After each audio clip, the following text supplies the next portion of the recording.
We're about to go live. Give me 1 second.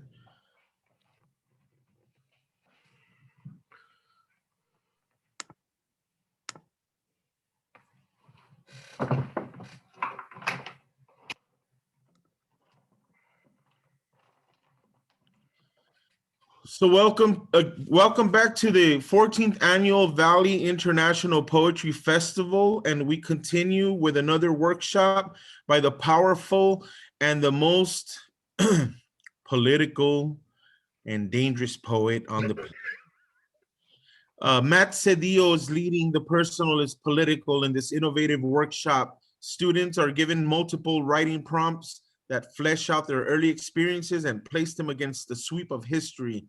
This workshop draws attention to the fact that we, as well as our communities, are shaped by broader conditions that have developed over long periods of time that often go unnoticed and unexamined. Our lives occur in place and time. Those times and places are shaped by the politics, much of which are unjust, all of which exist beyond just ourselves. In the personal is political, we deconstruct these past and current injustices in order to call for a better tomorrow and affirm that we have the power to shape it.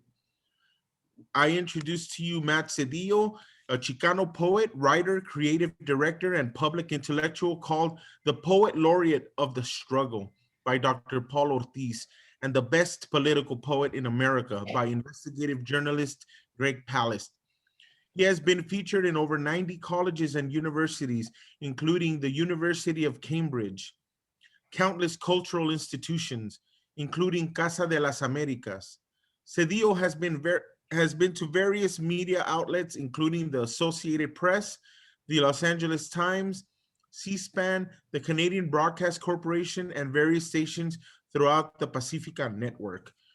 Welcome everyone to the Valley International Poetry Festival and Matt Sedillo's workshop. Take it on, it's yours. Well, I want to thank Edward for having me, and I want to thank everyone else who's involved in putting on this event. I got a chance to catch up. I didn't actually get a chance to make the Zoom, but I caught bits of the Elise workshop as well. That was really incredible. So I hope I can also offer a little something here today, in the vein of all the wonderful offerings that have been part of the festival. So today I'm gonna do the personals political. So before I do it, I want to kind of show you a little bit about how I write and the way that I kind of map things out before I even get started. So what I have here behind me is the kind of model I use. I'm not sure if you can see how well you can see that, but on the one hand, I have this side over here, and on the other hand, this side. The top says process, and down here poem. Over here, on the left side, I have my topic, detail, my point. Over here, Act 1, Act 2, Act 3. Now the reason I do this is because oftentimes what people often struggle with, myself included, is that when I sit down to look at a blank page, I kind of have to consider what I'm going to write and how I'm going to write it at the same time. And those twin considerations, can think about those things at the same time, how and what, my brain will shut down like a computer getting too many commands. So I have a system that helps me out. On the one side, this over here, topic, details, point, that's the how, that's the what. On this, Act 1, Act 2, Act 3, that's the how. This is what I'm going to write about. That's how I'm going to go about writing about it. Over here, this is my substance. This is my style. This is my content. This is my form, right? And by making a clear separation between form and content, a clear separation between style and substance, a clear separation between what I'm writing about and how I'm going to go about writing about it, I'm able to write much clearer, much quicker, much more. I'm just able to produce more that way.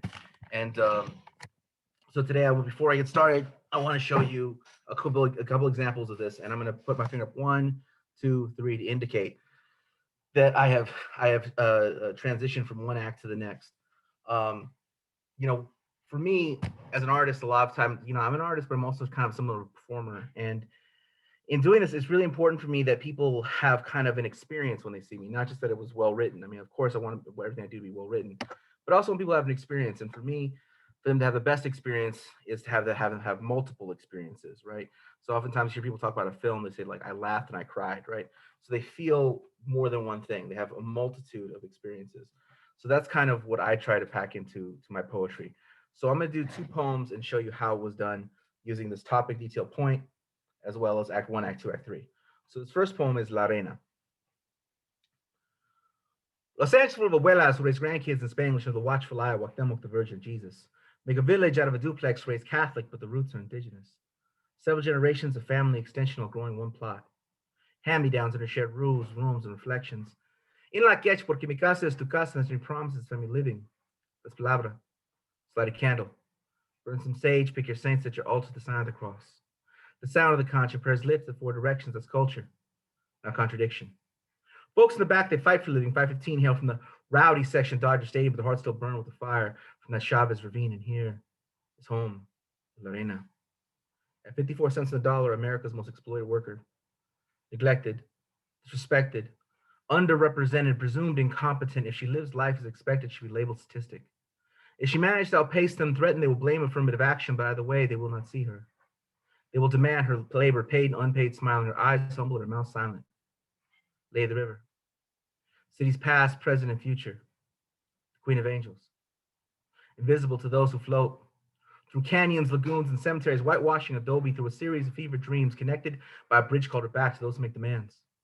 To the stories told to bury the past, the ones that serve to remind her that she works for them, that she is lucky to even have a job here in El Pueblo. Nuestra Señora, La Reina, Los Ángeles, Rio por cinco, it's called La La Land, 78 with the Pueblo. 18 has brickyards of Montebello, built one again, only beaten and shot. Only no Mexicans, no dogs, no difference to rules, no difference to schools. When we read the history of the city, we found as we are priced out of the homes of our mothers, yet more and more of greater Los Angeles suddenly discovered this is a struggle of forebears. Un para pan, historia eterna, la victoria, siempre the struggle is real. La lucha sigue, La Reina, Los Ángeles in the front lines of every fight, holding it down, only better half the sky fighting, education fighting, for education fighting, pretends rights, fighting migra, lujura, police, chinga la eyes fighting for dignity, hers and ours, all the damn time, proud and brown and brown and proud, the hearts and hands, the backbone of these raised fists, and we throw two fingers up, we say F Donald Trump, that's not identity politics, that's a cry of the proletariat, at 54 cents on the dollar, she is the face of it. So when you see her pushing some other mother strollers locked behind cash, registering the third, fourth, fifth, shift to the oppressed,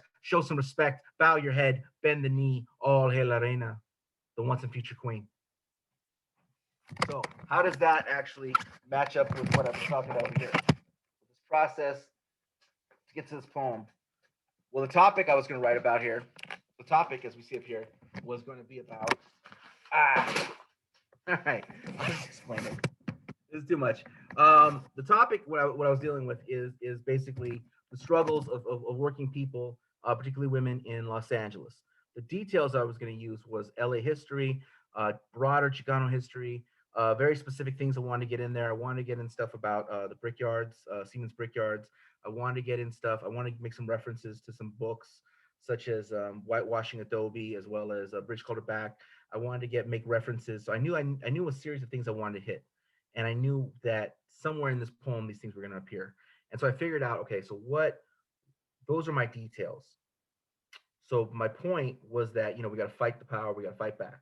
So the topic and the point should be very simple. It's the details that are very complex. And then on the other hand, you have Act 1, Act 2, Act 3. What do I best order my details in order to best service my point, which is to fight back? So I understood that in Act 1, I was going to introduce the pride. I was going to make people very excited about this community. So that's what starts off all with so much life.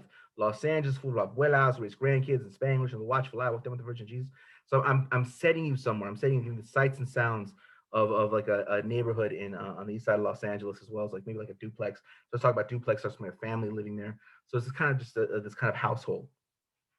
And then I take it out to the community and we'll talk about prayers lift the four directions. That's culture, not contradiction. All this kind of stuff. Then I talk about the rowdy section of Dodger Stadium, where their hearts still burn with the Chavez ravine. So I'm showing all these little contradictions. Then the next part, I'm going to introduce you into pain, into struggle, into people having problems to overcome. So the next part starts at 54 cents on the dollar, America's most exploited worker, neglected, disrespected, underrepresented, presumed incompetent. So it goes into the problems. So that's the pain. At the end, it was going to be the triumph.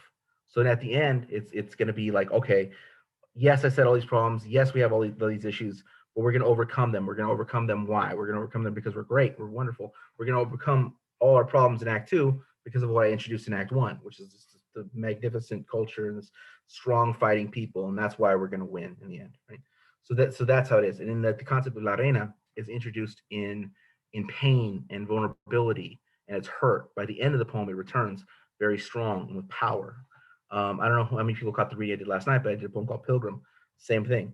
In the word pilgrim is introduced at a point of pain and low point, at a point of vulnerability, a point of hurt and anguish. So something, Christian pilgrims, honest engines, and Christian pilgrims, and a nation of immigrants.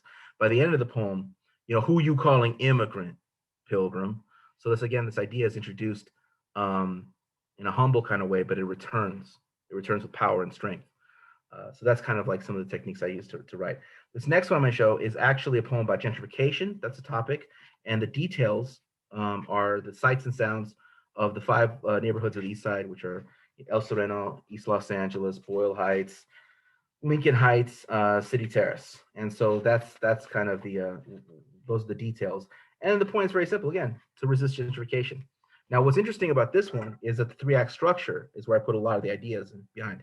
So I decided that I was going to take this in a 3-act structure, which would be a life and death cycle. So Act 1 is remembering the dead. Act 2 is starting a family. Act 3 is remember me when I'm dead. So this is how it goes. The 5, the 101, the 10, Suavecito for president. A funeral procession at City Terrace, no ice on the overpasses, shot on the countertop next to Hachilaquilas, no liquor license needed, just a morning prayer for the dead. It's a few words to a man, so raise your glass at 60 Atlantic and the 710 to watching the simians grow through strollers, those puntos of brick, to gentrified windows, all the better to die on your feet, because life's a risk, a wedding dress off Whittier, a baptism at Our Lady, a reception at La Raza at the intersection of Mission and Disobey Trump in the shadow of Zapata, better late than never, my love will be standing here in 50 years like fire and memory. There are things we're protecting, like imagine long after I'm gone and the children grown, corazon and mariachi, watching kids flip olives or burning effigies, America's latest flaming race like we did when our love was young, when our eyes were locked, when our hands were bond. You will remember me driving the 60, the 5, the 710, this world still exists, this life is lived like fire, like memory, like all that is worth protecting. Defend the East Side. So again, that poem takes us through the act structure of a life and death cycle. So I thought really a lot more clearly about the act process than I did actually about the details of what I was going to talk about. I really thought that, okay, this is a way to really make this complete statement. So that one's I'm actually really proud of. I don't know if it's my best poem, but it's definitely probably the best executed that I ever wrote. So with that said, I want to get started. This is not just about me showing off, but I wanted to give you a template for things I'm going to ask you to do. And even though we talked about 3-act structure, I'm going to give you 4 prompts. I'm going to give you 4 prompts, and so I'm going to write them out. I'm not going to tell you what they are before until you execute each one, and then you find out what the next one is. So for this first prompt, I want you to give me your earliest memories, some of your earliest memories about the neighborhood you grew up in. Make it really vivid. Make it really kind of exciting. Make it really make it pop like the La Reina, like Los Angeles full of abuelas with his grandkids, Spanish. Like really draw the audience into this picture. Don't worry about setting up any conflicts or setting up any kind of thing yet. This is just a drawing in of an audience to this world. So let's spend the next let's say 5 minutes on that.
1 minute.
Okay, so for this next prompt, how about everyone, or not everyone, for this next prompt, I'd like everybody to write about the first time that they got, the first time they found out about the impressions that people had about this neighborhood that they grew up in, or the first time they had the impressions they understood that this neighborhood about other places, I mean, depending on where you're coming from in the spectrum here. But when was the first time you discovered that people had certain ideas about the place that you lived in, certain strong ideas? So let's spend we're on time. Yeah, let's spend 5 minutes on that.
1 minute.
All right.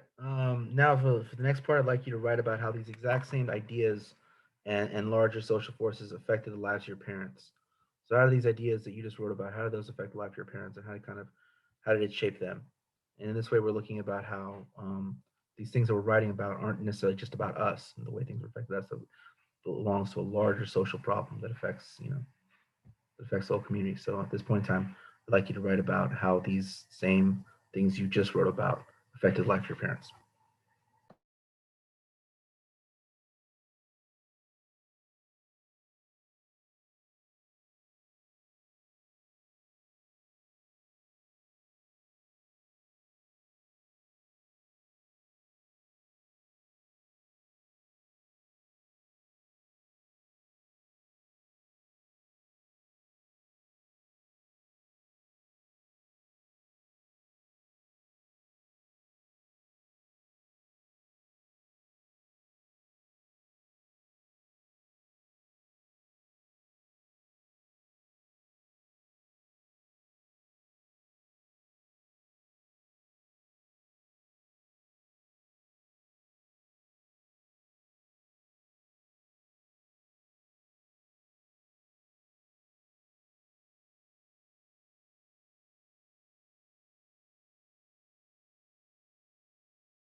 All right, 1 minute.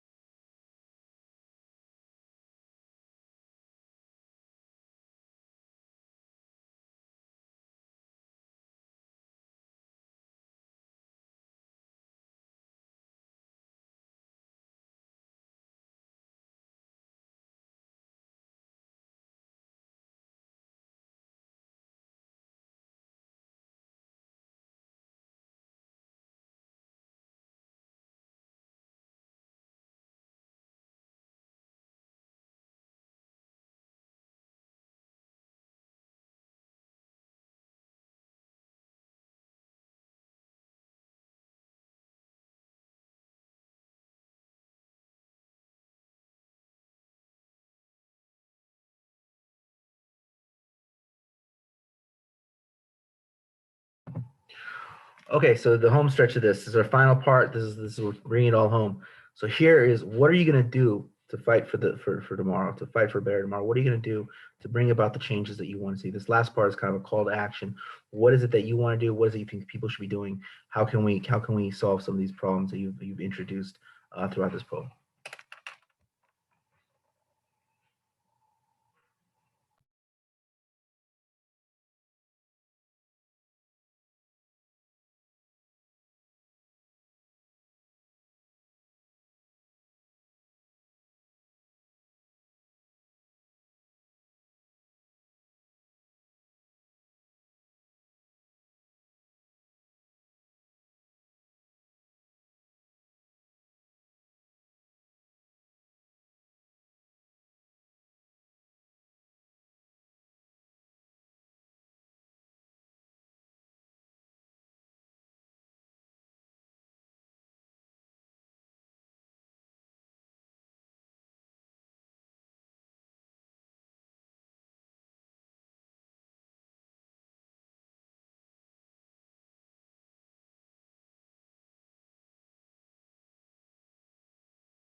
All right, 1 minute.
All right, cool.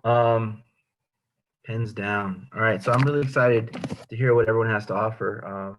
I've done this workshop just like this, and some other ones very similar to this, and I've done them all over really at this point all over the world. I did it at Cambridge, but I've also done them in like community colleges and public libraries, and I've done them with people who've never written before, and I've done them with people that were more experienced writers.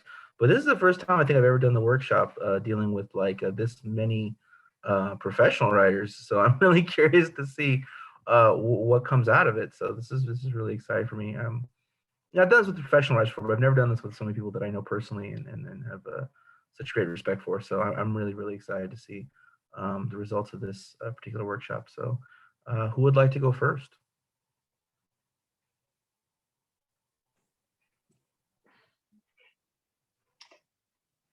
Cordelia? Oh, yeah, why not? All right. All right.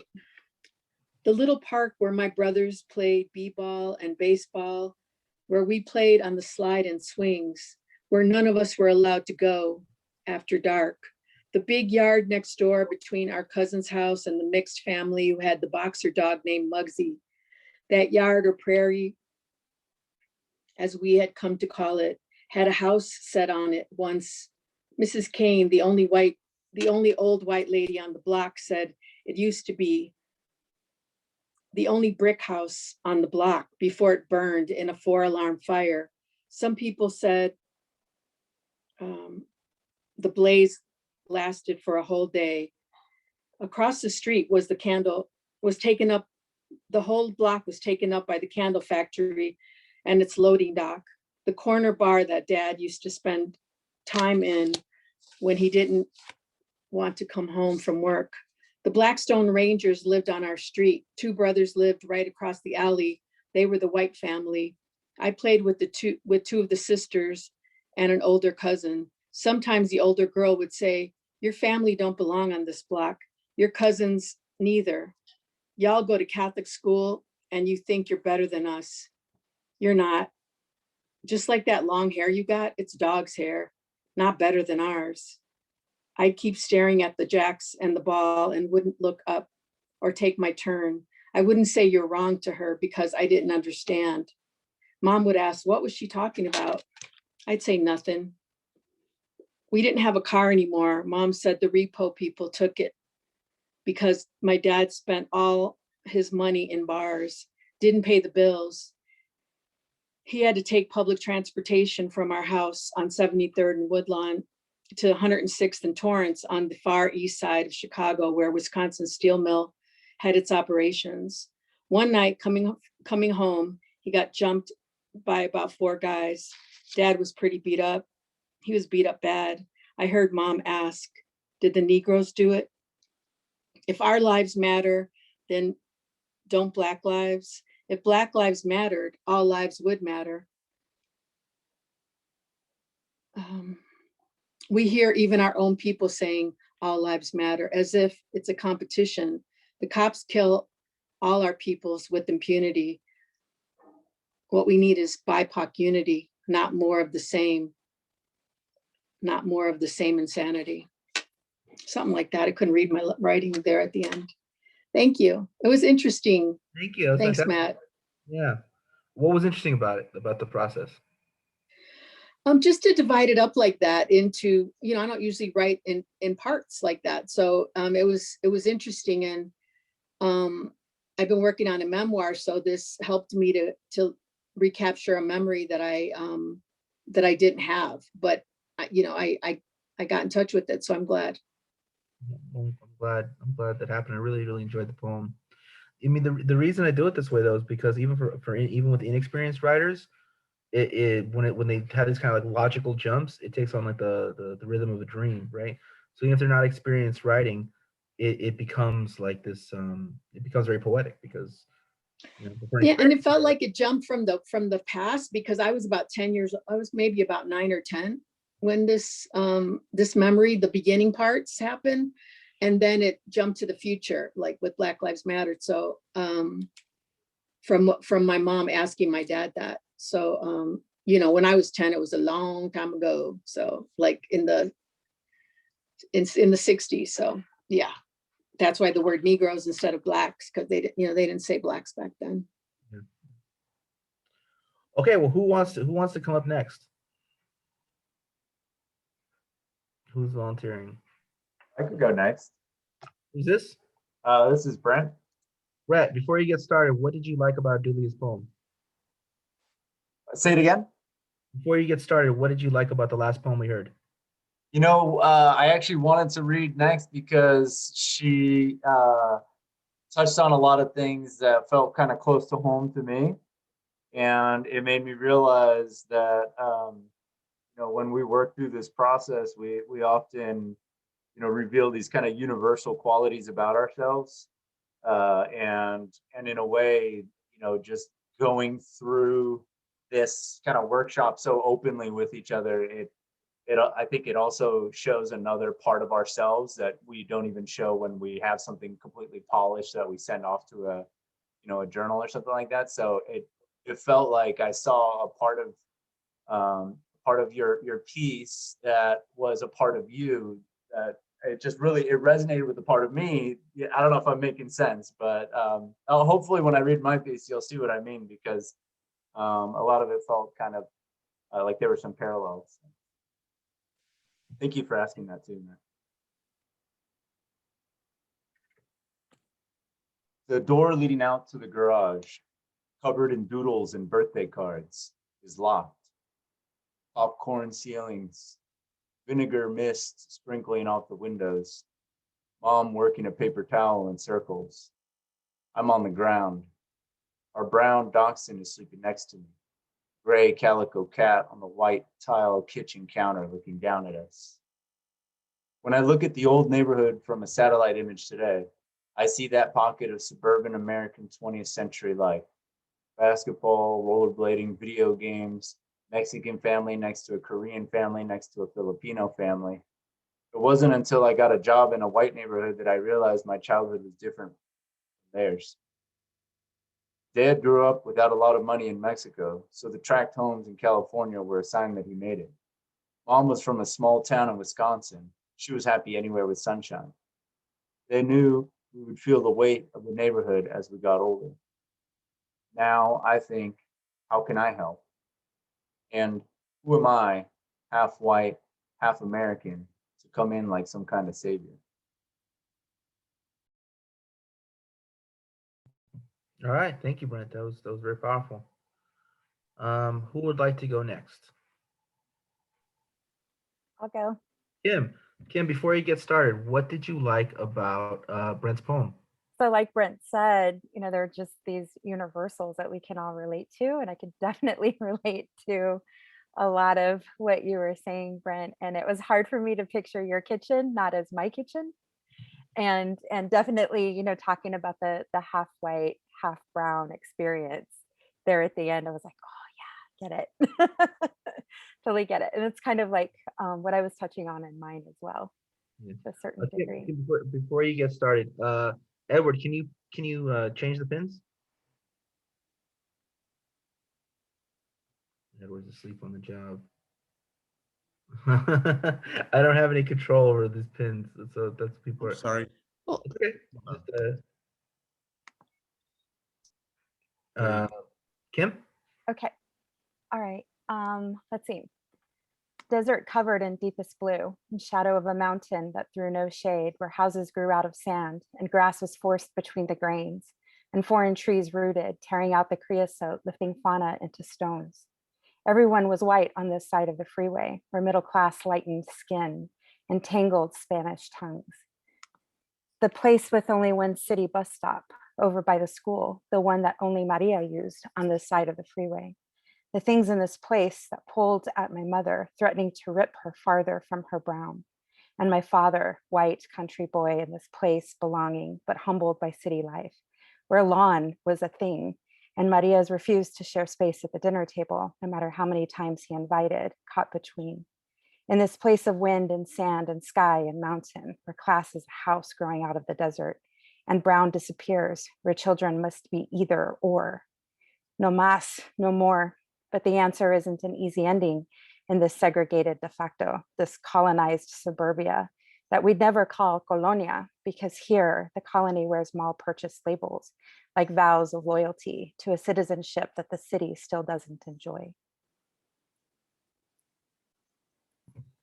Thank you for that, Kim. That was very powerful. That was very, very powerful. So I grew up in El Paso. So this is like, like I said, this, a citizenship the city still doesn't enjoy. It's like, the rest of the state forgets that El Paso exists, except for when Beto has a rally there, or there's a tragedy. So. All right, who would like to share their poetry next?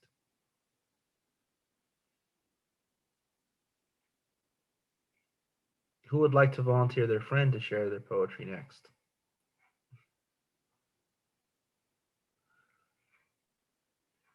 I'll call on somebody. Don't think I won't do it.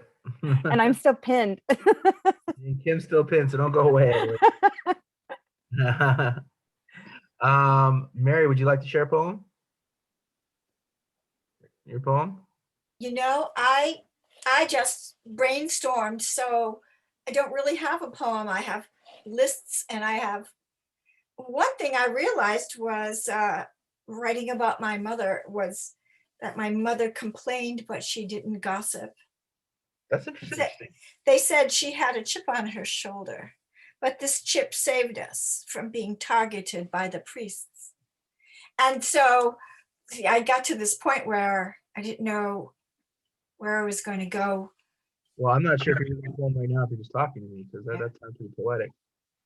Yes, and I think that's the few lines that I began to write the poem from, but the rest, they're notes and brainstorming and lists and things. So I that's all I have. That's where I'm going to. Well, I'll tell you something, Mary. If you don't, I'm not gonna pressure you to share if you don't want to. But I will tell you this: I am often accused of only writing lists. People often say that all I do is write. I would second that. That's what people always say about me. This guy doesn't write poems. He just lists things like 1946 and 1972 and 1938. But I felt like what I wrote was a list too. I didn't try to make it a poem. I just like wrote stuff that came to me. So I would love to hear it, Mary, if you want to share it. Uh-oh. No, it's literally just a brainstorm. It has no it has no form at all, except that little thing. And it's really interesting because it says, at the end of it says, targeted by the priests. And then it says underneath, call to action, because I had written what Matt said. And I kind of like that. I said to myself, well, there you go. But I'd love to write about this. It's hard, my neighborhood, like someone who mentioned, I counted 10 different nationalities in my neighborhood. And that meant that there were 10 either accents or languages. So we had Italian, Irish, English, Scottish, so that people would come to the home and have a Scottish accent. There were French, Armenian, Lebanese, Turkish, Japanese, and Saudi Arabian. And this is where, this was just a few blocks of people. And it was full of huge families, like 14 kids, 7 kids, 9 kids, and so it was a great place to be a kid, but also everybody, held strong opinions about the different ethnicities that were represented. And it's so interesting because I was brown. I'm Italian. And so the Irish neighbors would say, why do you let your kids play with those brown children? And I thought, oh, there's a family and their name is Brown and they're new in the neighborhood. It's the Brown family, and they were talking about me, and that put me into a place where I had to, like, here, I am not brown as an Italian.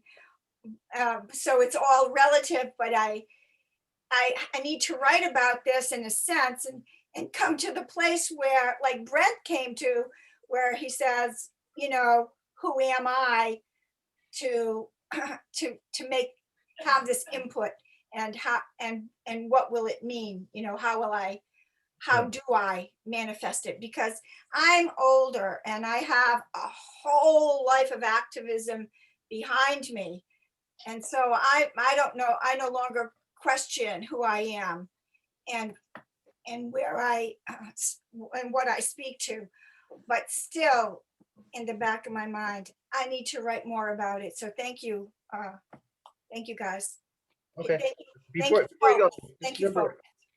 just remember like this concept here, like Act 1, Act 2, Act 3, right? Yeah. So Act 1, you could have like the stuff about all these different languages and ethnicities, and just different like you know, all these just different explosions of culture, you know, whether it's language, cuisine, etc. This looked really exciting. Then here it's like, oh my God, there's conflict. Not everyone, it's not this utopia. Everyone like doesn't like each other. And then Act 3, like, okay, what are the lessons I drew from all this, right? So that could be a good way to order your thoughts, because you expressed a lot, but like, what is the best way to order those thoughts? What's the best way to most dynamically present those? That's how I would do it. Now you might do it a different way, and that's totally up to you, but that's just how I would take the information that you just said to me and put it in a kind of like a kind of streamline it to best make those kinds of, to leave this lasting impression that you're talking about.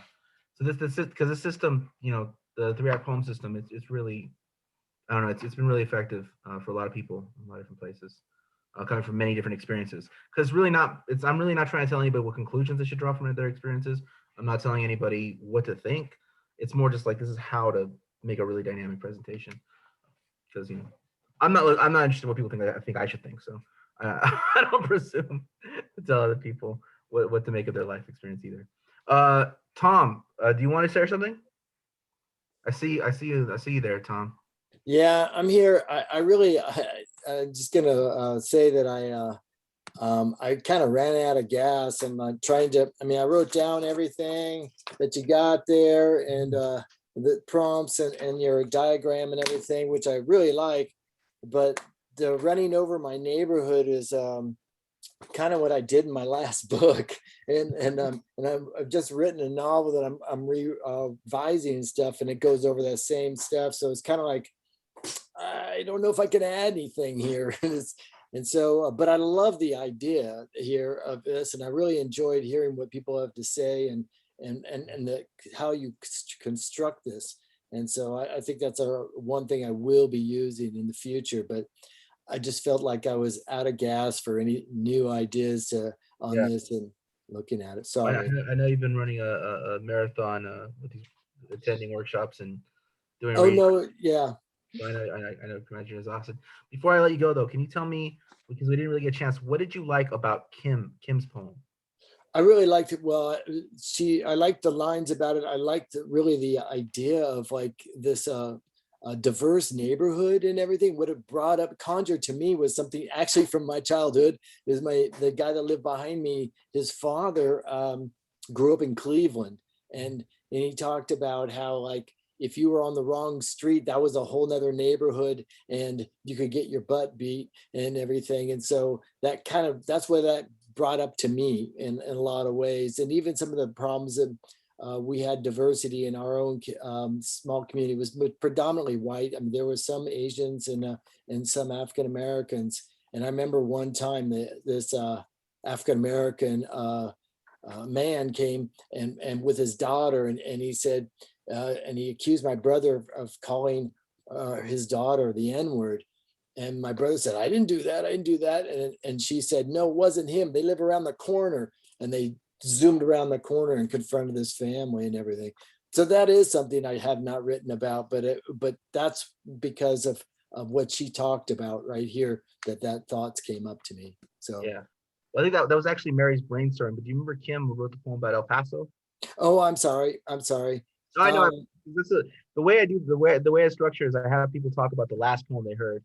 And the reason I do it for twofold is because I want people to be listening to each other, and also like listen for like the tricks and techniques that you like about what other people do. Well, I did like talking about the ideas that El Paso seems to have the forgotten town of Texas there, and like, you know, it's kind of the outpost and not thought about it and all. So I mean, that was more of a discussion than the actual poem. I'm sorry, I guess I didn't hear so well. Joyce. So the thing that really like just hit me over the head with Kim's poem was the image of the little girl waiting for the bus, right? So everybody else is going home, you know, a different way, and then she's there by herself at the bus stop. And we actually, like, that's something that we see, right? Like that is a thing, right? And so it was very easy to visualize because we've probably seen it 100 different times, you know, in different places. And so yeah, that was that was an amazing, I mean, it was, the whole thing was beautiful, but then just having that image in there, it just kind of like, it's like, you know, like you felt that little cry, you know, inside from that. And so, and Matt, so I wound up with lists too. It was really interesting to kind of think, and then each prompt, like the second prompt wasn't quite what I expected. It was something that I hadn't really thought about. And I think a lot of times when we think about like books or work where people are writing about their childhood, they're often not writing about how their neighborhoods were perceived necessarily by other people. And for us, that was a really big deal. It was being aware of what other people were thinking about where we lived, and then how that affected my parents. It was just like, oh my God, yeah, like this is something that I kind of have known, but to actually kind of like list some of those things out was very powerful. And to put all of that information together and say, oh yeah, so this is why I think this other thing is true, right? It was informed by these things, and I've never actually really kind of like put them in any kind of sequence or order before. So yeah, so I appreciated this exercise a lot for that. Would you mind sharing what you do have? Just listen. So you want my list? Okay. It might be a poem. Okay. It literally goes like this: Sundown, Levittown, Fort Apache, Dirty Harry, John Wayne, Blackface, Miniman, Moynihan. So I mean, like that's what Okay. I list things for a living. So I mean, like, that's, Okay. So here we go.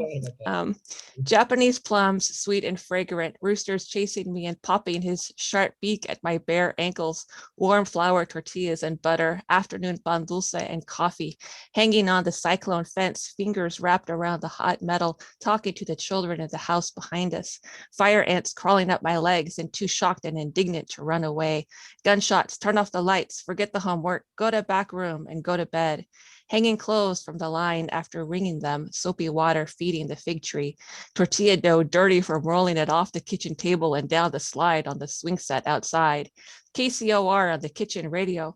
A friend in high school later called it Mexican washboard music. Barbacoa and chicharrones on Sunday mornings, Mr. Medina, the Molino. Sanitary tortilla factory next to the Carmelite nuns who watered their gardens flatly, who scared me in their silent habits. Mamo, don't tell anybody where you live. Elementary school. Everybody lives away or moves away to houses with pools and central air conditioning in the north side and carpet. And did I mention the central air conditioning? Sweet, sweet, cool with the flick of a switch, air coming out of vents in the ceiling. Junior high. My parents said, we can't go to your house because it's too dangerous. Junior high. Everything good is north. Haven't you noticed? Let's go to the north side HEB. It's much nicer. She should attend a north side school. It's better. High school. That kid is the president of is the kid of the president of USA Bank, and he drove to our house. Oh my God, I'm so embarrassed. Oh my God. They worked hard, multiple jobs every weekend to move away to the fabled north side where the streets are paved with the realities we'd rather forget, where every house gives candy at Halloween, where shots don't ring out all night, mostly, where they were closer to a better HEB. They drove their children across town every day for decades so their children didn't have to experience the indignities and no central air and shame of the neighborhood school, so they could have Northside friends at Northside schools with Northside dreams of college and success. They took their children, commuted to the North Side, and then were sad when their children wanted to keep going further away. Why can't every neighborhood be a North Side? Maybe not every house has stairs or central air or a deck or a shaded yard, but can every family have a good school, a good grocery, a library, a hop or skip away? Can every child do their homework without waiting to duck for the latest drive-by? Can every parent sleep deeply, safely? Can every child leave their birthday balloons in the front yard without them getting stolen? Can they walk down a paved street with a sidewalk, ride a bike or skate down it? Can they be allowed to ride a bike and play in the street without worry over speeding cars or speed charged addicts? Can every child be able to visit their school friends without worrying about safety? Why did we have a North Side? So that's what I wrote. Oh my God. That's a poem. That's incredible. So, you know, if I were like at an open mic or something like that, or just doing some reading and I heard that, I would just be like, who is that? Like, oh, I need to meet this person. What was it? That was incredible. That was incredible. Thank you, Joyce. Wow. Wow. Everyone, you know, people watching on Facebook can't see the comment section, but that was incredible. And everyone agrees. Everyone agrees. Thank you, Joyce. Wow. Wow. Thank you. Has anyone not gone yet? Has anyone not gone? Carmen. Oh, Carmen, I can't hear you. Hear me now? Yeah, I can hear you now, yeah. Yeah. So our like topics kind of overlap a little bit because even though like we grew up at like different times, my mom and I have like similar concerns, and I'm happy to hear that and hear that like some things that I wasn't aware of her Yeah. growing up, because Carmen, between like Carmen, my was it your mother? yes, that was my mom. Yeah. Yeah. Because you know, between my brother and I asking her, like, Mommy, tell us a story. Like, I thought we had run or drive, but no, there were like new things. And I was like, oh, like this is I haven't heard this. Okay, so here this goes. Okay, before you get started, I guess no, you told me what you liked about her phone. Okay, wait, Yeah. go on. All right. I'm getting confused by the whole thing. Okay. Out the window of the two-story house where I spent 6 years and more life phases, the world put on a parade. Just for my small self, a front row seat out the window of my two-story house. First, early in the morning, my brother would wake me up. His urgent little voice and quick feet and warm hand would drag me out of bed to the window and see the trash truck make its weekly contribution to my two-story house. While he was dazzled with hydraulics or whatever they're called, the neighborhood woke up. Joggers passed, a few walkers, and so many dogs dragging their people down the street, and one lady with 5 who always amazed me as I watched from out my two-story house. I saw all of my daily parade, but my little eyes did not see the way there was trash piled on the corner, the way guns flashed across the street, the way our rocks were stolen, the way the yards were empty, when I was too short to see the disappointment in my mother's eyes when she said, there was nobody at home in the neighborhood with my two-story house. At the end of 6 years, we left like that, found a new place and went to the old place less and less until we didn't go there at all except to pass through coincidentally. And I don't know if there is still a parade out the window of the two-story house that is no longer mine. I want to make it so every child in every neighborhood has reason to go outside, to walk the sidewalks with or without 5 dogs. I have my opinion, but whatever works. And all our children feel safe and loved walking by the two-story house. I want to make it so there is always a pair of eyes out the window watching the parade and also watching for each other. I want somebody to grow up knowing what it is to love a tree, to feel the ground, to step outside without worrying what might happen to them or their family or any one of their 5 dogs. I want there to be a healthy and enthusiastic parade past a two-story house, the one that belongs to all of us.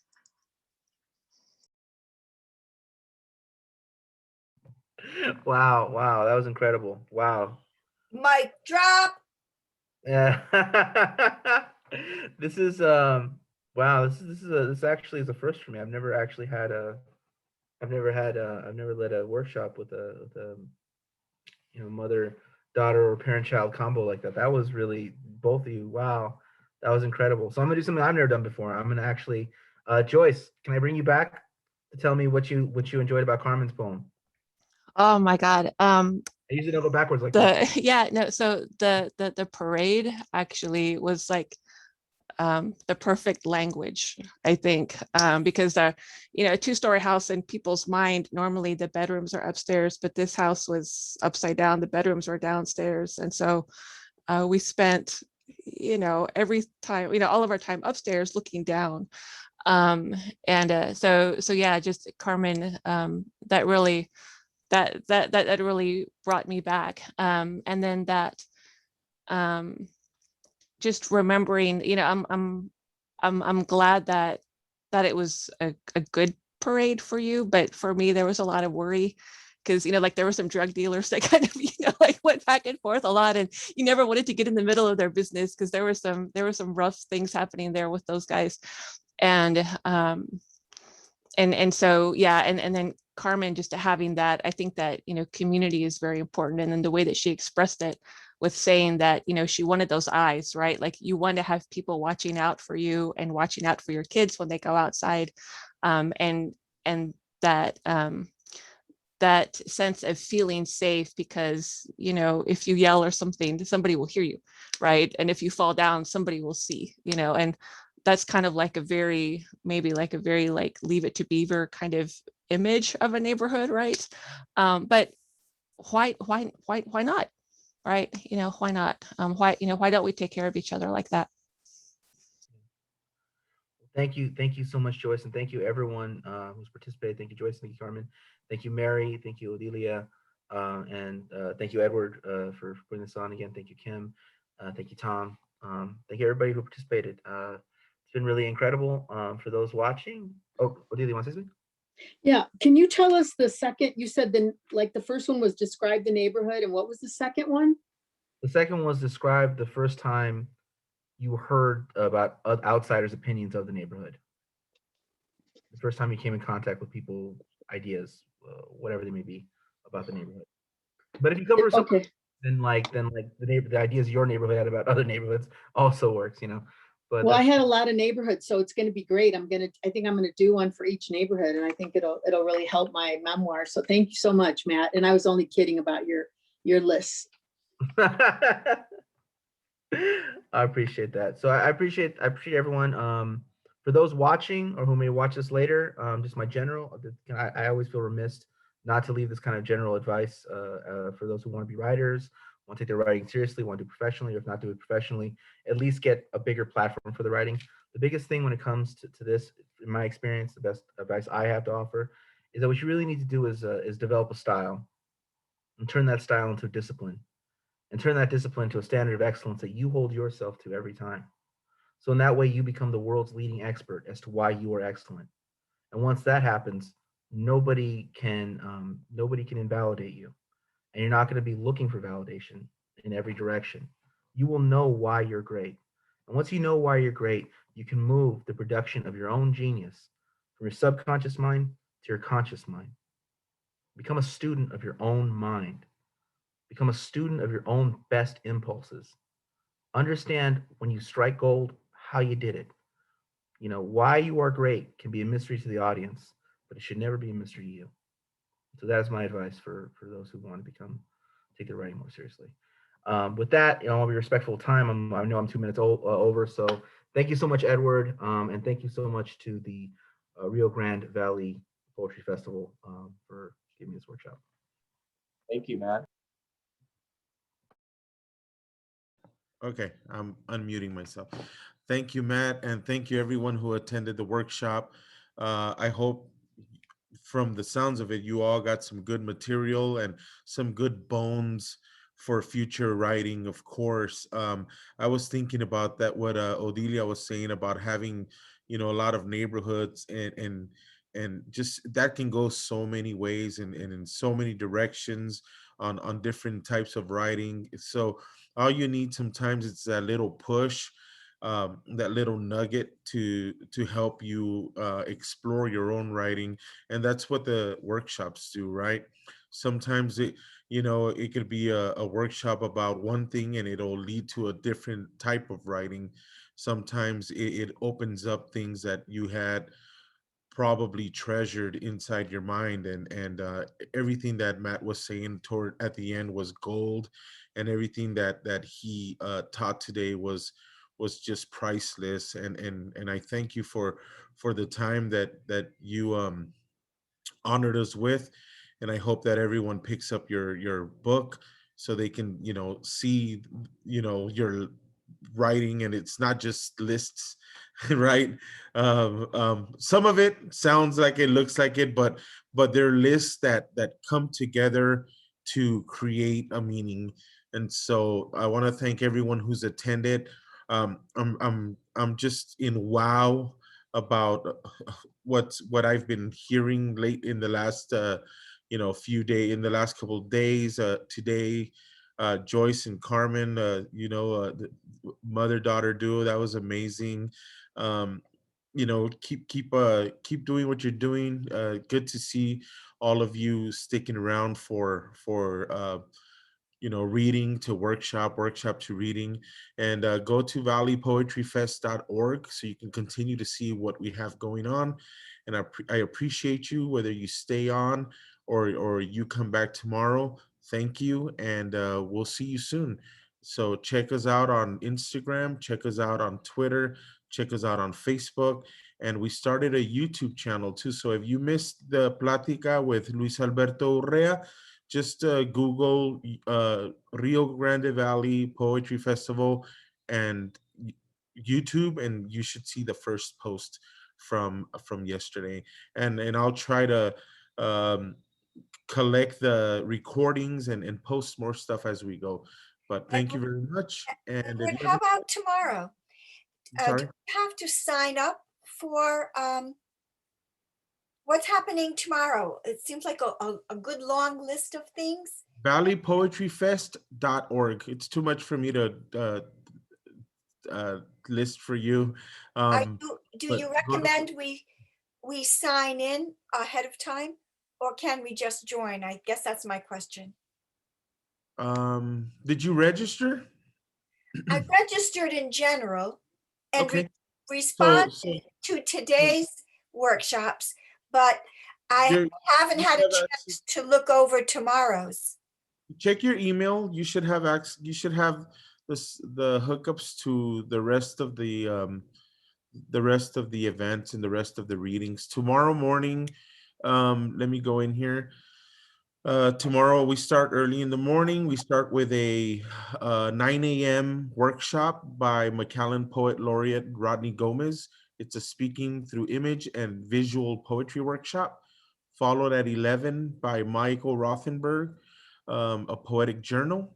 And then at 12:30 with Taufik Ayeyemi on authorship. And then Rescue Poetics, the New Jersey Poet Laureate, will write about artist entrepreneur fundamentals. And then at 3:30, we have a generative and performance workshop for healing by Selena Gomez.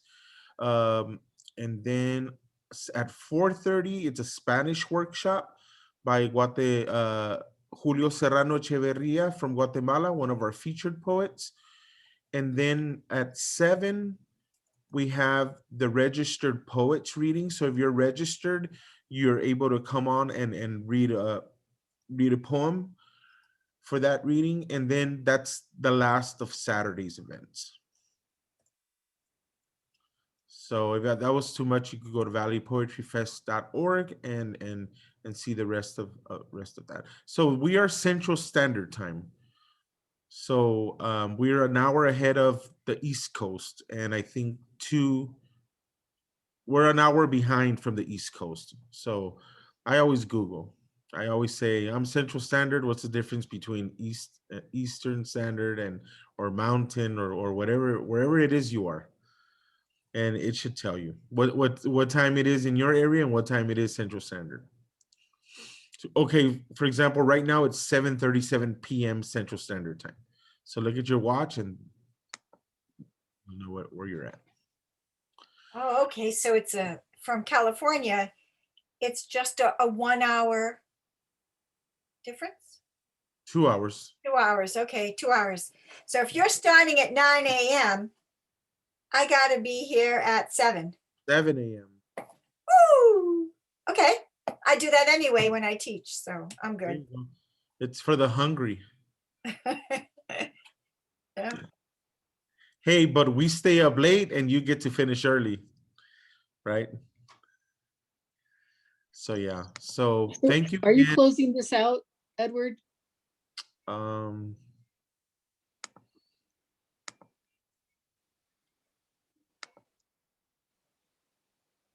In other words, is there going to be another link for the reading?